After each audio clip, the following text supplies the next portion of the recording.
The federal government has a plan to teach every child in America the exact same thing. What could possibly go wrong?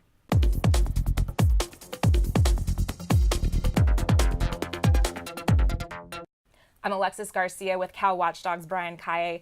Now, Brian, what is Common Core and what is taking place in California? Well, in a nutshell, Common Core is a top-down approach to education. I mean, it's like the federal government coming in and saying, okay, this is what every student in California, every student in Utah, every student in Nevada, every student in New York, they should all learn the same thing and they should all learn the same way and they should all be tested on the same subjects. The problem with that is it's the same approach to education that we've seen for now generations in this country that frankly has not worked. People learn at different levels. People learn in different ways. Some kids, some students learn better online. Some students learn better one-on-one. Some students learn better in a classroom environment, in a collaborative environment. And to have this top-down approach from Washington would be so detrimental to California students. We've tried this in California, but also we've tried these other top-down approaches as well. For example, one of the biggest failings of the Bush administration, George W. Bush, was, I think, No Child Left Behind. And this is that same kind of we can fix it from Washington, D.C.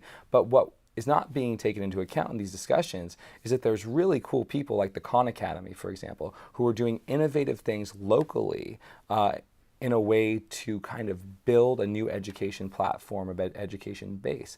And there's so much opportunity with technology, there's so much opportunity in local communities that trying to have someone in Washington, D.C. say, oh, this is going to be how we all learn in this country is frankly asinine, because what a student in Compton learns versus what a student in Newport Beach learns versus what a student in Los Angeles learns versus what a student in, Versailles, Ohio learns are completely different things and should be completely different things. Yeah, no, I'm always skeptical when they tout something as the silver bullet to fix education because, as you know, there's so many different things that go into that. But looking at other states that do have Common Core, have we seen results? I mean, how are they affecting students? No, I think that when you see other states that have tried these top-down approaches, they just frankly don't work. I mean, if you look at, Texas is kind of revolted against some of this kind of stuff.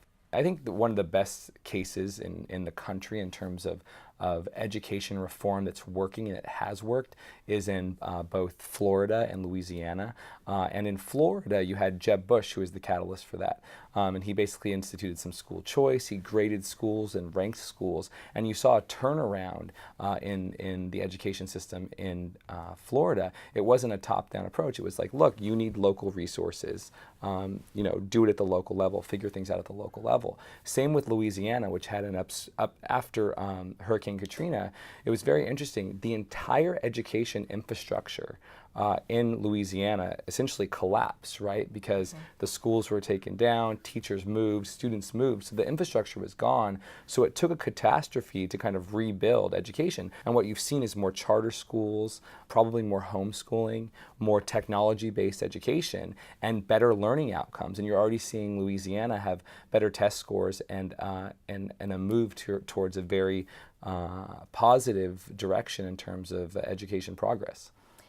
When it comes to looking at some of the cost of this, what is the cost of implementing this, and is it actually worth it? Well, I mean, what's the cost of Obamacare? No one really knows, right? So it's one of those things where, trying to pick a number of what it will actually cost is difficult to do, and that's part of the problem. It's that same issue with always wanting to spend more money. It's like, let's throw more money at education. Let's throw more money at education. And so I'm not sure that we can actually say emphatically this is what it's going to cost.